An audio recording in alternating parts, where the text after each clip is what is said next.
Bonjour à tous et bienvenue sur la première chaîne d'actualité quotidienne qui parle de NFT et de jeux blockchain. Comme tous les jours, je vous ai réservé le meilleur de l'actu, le tout en 10 minutes. C'est parti directement. La vidéo du jour vous est présentée en partenariat avec le site d'information gratuit et disponible en français Crypto News. Vous le savez, je me répète, j'utilise ce site tous les jours pour mes recherches NFT et faire mes vidéos. Mais bien sûr aussi, vous retrouverez dessus tout ce qui est actualité crypto-monnaie au quotidien, des comparatifs, des guides, des nouveaux projets ICO, IDO, un côté aussi très utile d'agrégation de contenu vidéo en français. N'hésitez pas à faire un tour, le lien sera en description et merci à Crypto News. Comme d'habitude, nous démarrons tout d'abord par un petit récapitulatif du marché NFT sur 24 heures. Ce récap, vous le retrouverez tous les matins sur mon compte Twitter vers environ 11 heures. Donc n'hésitez pas à me suivre et à le consulter avant que la vidéo sorte. Comme ça, vous serez prévenu en avance. Au niveau des stats, aujourd'hui donc, Blue Chip Index à 5700 ETH de market cap, sentiment de marché à 30. Malheureusement, le marché recule aujourd'hui. Et vu qu'on arrive dans le week-end, souvent le week-end c'est plus calme. Donc le week-end peut s'annoncer un petit peu compliqué. Peut-être qu'il faut prendre un peu de recul. Et c'est d'ailleurs, pour ma part, ce que je vais faire. C'est assez rare pour le souligner. Je prends l'entièreté du week-end. Je reviendrai lundi. Par contre, vous inquiétez pas, j'ai quand même préparé une vidéo avec un nouveau concept qui sort demain. Vidéo très courte, vous m'en direz des nouvelles. En tout cas, nous, on reprend le marché NFT. Au niveau des volumes, on est à 41,9 millions de dollars sur 24 heures. Les trois collections NFT qui ont fait le plus de volume sur 24 heures, c'est tout d'abord les Mint ID sur Ethereum, qui je rappelle sont des sortes de noms de domaine, des sortes de passeports en fait sur la blockchain type Layer 2 qui s'appelle Mint Blockchain, qui est évidemment comme son nom l'indique une blockchain spécialisée dans tout ce qui est NFT. Et je rappelle d'ailleurs que ces NFT sont toujours à la vente, il en reste encore 1500 environ et ça coûte 0,28 ETH.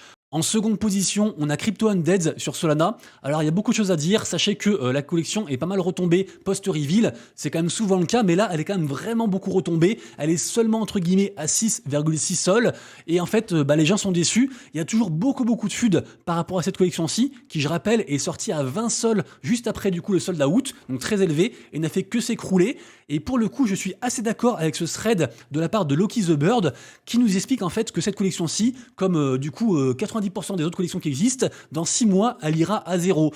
On nous l'a vendé comme étant un art incroyable. Finalement, c'est un art un peu en mode bis repetita, qui ressemble beaucoup à Nakamingos. On nous vendait également aussi la collection comme étant une collection qui va redonner ses heures de gloire à la blockchain Solana, si elle en a besoin. Et d'ailleurs aussi, en mode, ils vont révolutionner tout ce qui est IP, propriété intellectuelle, ce genre de choses. Et au final, on apprend qu'ils engagent un mec pour gérer ça. Donc, si vous entendez, en fait, ils n'ont pas encore de plan par rapport à tout ça. Donc finalement, la team Crypto Undead, grâce à un marketing génial, a réussi à lever 3 millions avec de la fumée, avec pour l'instant pas grand chose. Et il y a des chances que du coup, au fur et à mesure que du coup les jours avancent, on nous sorte des c'est que le début, vous n'êtes pas prêts pour ce qui va arriver, attendez-vous à beaucoup plus, on est en train de construire le prochain gros mouvement du marché, bref. Plein de phrases comme ça. Alors, je dis pas que Crypto Undead va mourir, j'en sais rien. Toutes les collections ont des fudeurs et des gens qui croient en elles. Par contre, ce qui est sûr, c'est que c'est pas la première fois qu'une collection du coup explose et arrive à sold out avec juste un très gros marketing. Ça arrive très souvent. Malheureusement, pour l'instant, c'est souvent en fait la forme qui privilégie sur le fond et les trois quarts des projets en fait n'ont encore quasiment rien construit avant leur sold out de leur mint. Donc renseignez-vous bien, encore une fois de plus, sur les projets avant d'investir. Et en troisième position des volumes, on a bien sûr le phénomène du moment, les petits penguins. J'en ai beaucoup parlé dans la vidéo d'hier, allez la voir, c'est pas encore fait. En tout cas, là pour l'instant, ils sont à 17,35 ETH de floor price. La collection PFP, image de profil des pingouins, n'a pas fini de nous étonner. L'une des informations majeures du jour, c'est un communiqué par rapport à l'affaire Nathaniel Chastain. Je pensais que c'était terminé, mais rappelez-vous, on remonte à l'an dernier, en mai 2023. Nathaniel Chastain, manager d'OpenSea, est accusé, en fait, plus ou moins de délit d'initié, d'avoir mis en avant certaines collections NFT, alors qu'il avait acheté au préalable ces mêmes collections NFT, et du coup, forcément, après, c'était mis en avant, donc ça montait, et après, il revendait. Également aussi, apparemment, il se serait servi d'informations en inside pour spéculer, en fait, sur les marchés. Bref, il a été condamné à 3 mois de prison et 50 000 $ d'amende, et là, il y a quelques jours, il a fait appel de cette décision en faisant valoir pour sa défense que les informations qu'il a utilisées à des fins commerciales ne constituaient pas une propriété protégée et n'avaient aucune valeur commerciale pour OpenSea. Et en fait, du coup, cette défense remet complètement en cause la définition juridique des NFT et des actifs numériques. Mais bon, c'est pas grave parce que, en fait, c'est grâce à ce genre d'affaires qu'on peut faire avancer le domaine des NFT, légiférer autour, etc. Et en fait, faire rentrer finalement les NFT dans la norme. Donc c'est important et hâte du coup de voir la suite de ce procès qui pourrait après servir d'exemple pour la suite. Ensuite, décidément, on en reparle encore aujourd'hui. Quand je vous disais qu'il fallait faire attention à ces collections NFT, et ben le lendemain du coup ça s'est avéré exact. Rappelez-vous, hier on parlait du fait que Trump s'oppose au CBDC, aux monnaies des banques centrales, et ben là en fait il annonce carrément faire une collection NFT sur Ordinal. Du coup il y aura seulement 200 NFT et qui pourra l'acheter? Et ben seules les personnes qui auront acheté en fait au préalable 100 de ces anciens NFT. Alors du coup je sais pas si c'est sa collection d'avant, la toute première qui est ici et qui coûte actuellement 0,27 Ether, ou si du coup on peut aussi acheter ces deux autres collections qui coûtent beaucoup moins cher. Mais en tout cas, celle-ci a beaucoup augmenté, évidemment. D'ailleurs, elle est déjà en train de retomber suite à la vente en fait de la news. Bref, est-ce qu'il a raison? Eh ben, je pense que d'un point de vue business, il a raison. Rappelez-vous, Trump, il s'est fait des millions avec ses collections NFT. Il a d'ailleurs commencé à revendre ses Ethers il n'y a pas si longtemps que ça.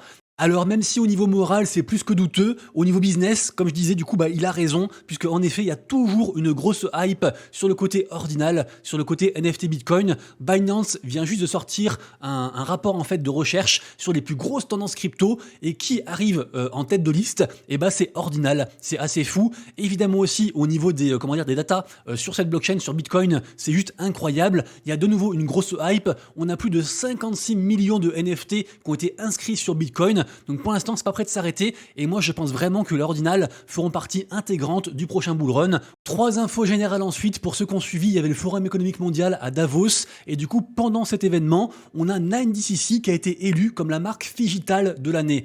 Rappelez-vous, Figital, vous mélangez à la fois le monde physique et le monde digital, et vous obtenez donc du Figital. Donc concrètement, qu'est-ce qu'on mélange? On mélange donc des vêtements, des t-shirts, ce genre de choses. Et en fait, chaque vêtement est assorti d'une puce NFC, en gros, qui peut générer soit un jumeau numérique, soit un NFT artistique ou autre en fait sur la blockchain. Très intéressant, je pense que c'est un vrai domaine. Donc toujours intéressant bien sûr à suivre ce genre de projet, ce genre de boîte.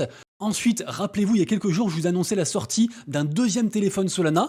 Et sachez que pour l'instant, en seulement 30 heures, déjà plus de 30 000 précommandes ont été enregistrées. C'est assez fou, sachant que la première version, celui-ci là, il y en avait seulement 20 000. Donc on a déjà dépassé en fait la première version, alors que toute la hype est sur celui-ci. Donc hâte de voir, mais pour l'instant, la tendance Solana mobile est toujours très active.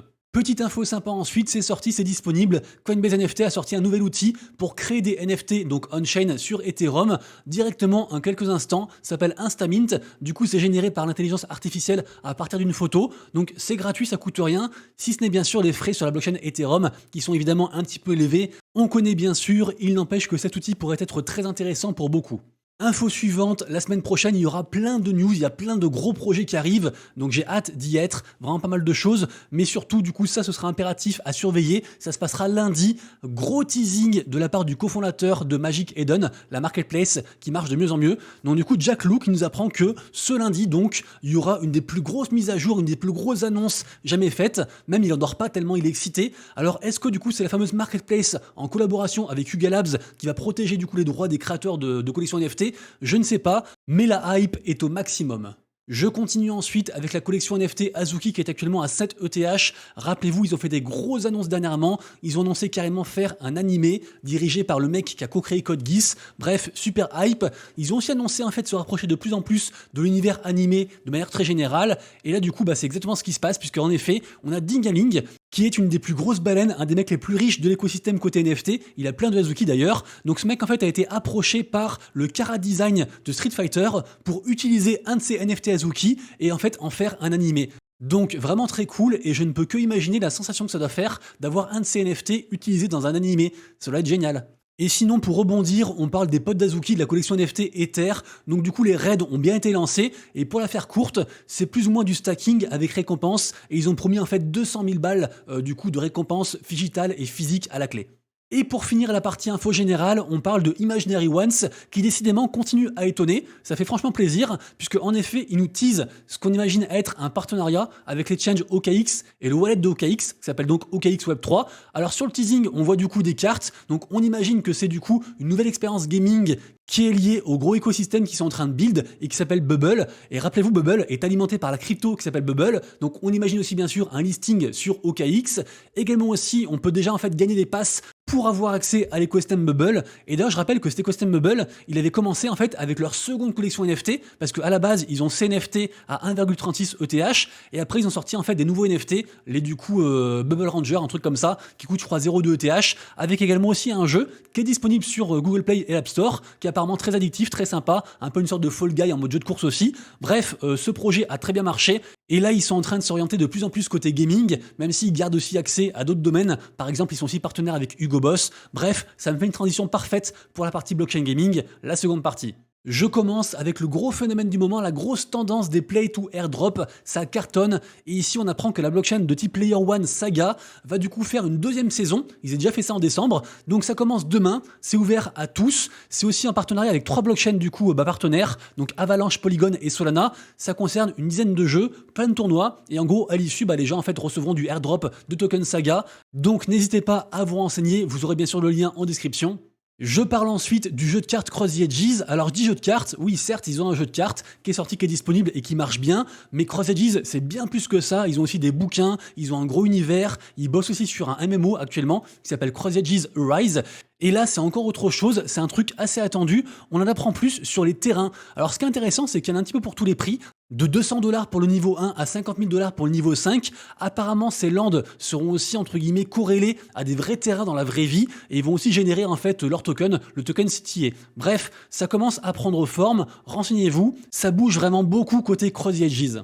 Ensuite, j'en ai parlé plusieurs fois, on parle de Xai. Xai, rappelez-vous, c'est un Layer 3 sur Arbitrum. Moi, perso, je crois beaucoup à Arbitrum côté gaming. Je trouve qu'ils font des belles choses. Et là, ça y est, on a les premiers jeux qui migrent, qui partent d'une blockchain pour aller sur une autre. C'est le cas du coup de Crypto Unicorns, qui est un jeu qui marchait bien, qui a eu ses heures de gloire. C'est plus compliqué actuellement. Et c'est vrai que des fois, pour un jeu, c'est bien en fait de suivre la tendance. Et il vaut mieux être dans les 10 premiers d'une petite blockchain qui vient juste d'arriver, que en fait d'être dans les 10 000 premiers d'une ancienne blockchain. Et du coup, plus personne ne fait attention à vous. Donc je pense que ça peut être un bon move à surveiller. Et si jamais vous vous posiez la question dans ma grande mansuétude, je vous ai quand même trouvé des images du jeu Crypto Unicorns. Sachez que c'est un jeu donc de combat d'arène où on fait s'affronter un petit peu tel en fait des joutes chevaleresques, des licornes pour donc obtenir le token de l'écosystème. Sachez aussi tout de même qu'ils ont quand même une grosse commu, donc ça reste un projet à surveiller. Deux infos shooter ensuite. La première, le jeu blockchain AAA shooter Shrapnel, très attendu, avec beaucoup de hype, a annoncé faire un gros tournoi sur Valorant, très intéressant, d'autant que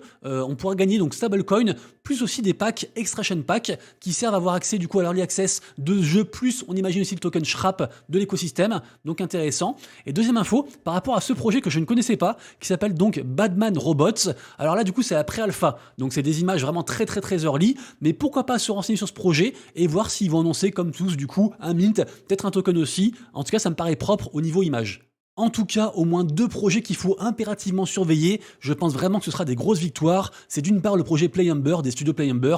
Donc j'en parle souvent, donc désolé, j'en reparle, parce que là c'est bon, cette fois on a enfin la date précise du jour du mint. Ce sera le 25 janvier sur Xterio. Xterio aussi bien sûr à surveiller, j'en ai reparlé hier. Ensuite pareil aussi, on a un petit peu la configuration du mint de Skyark.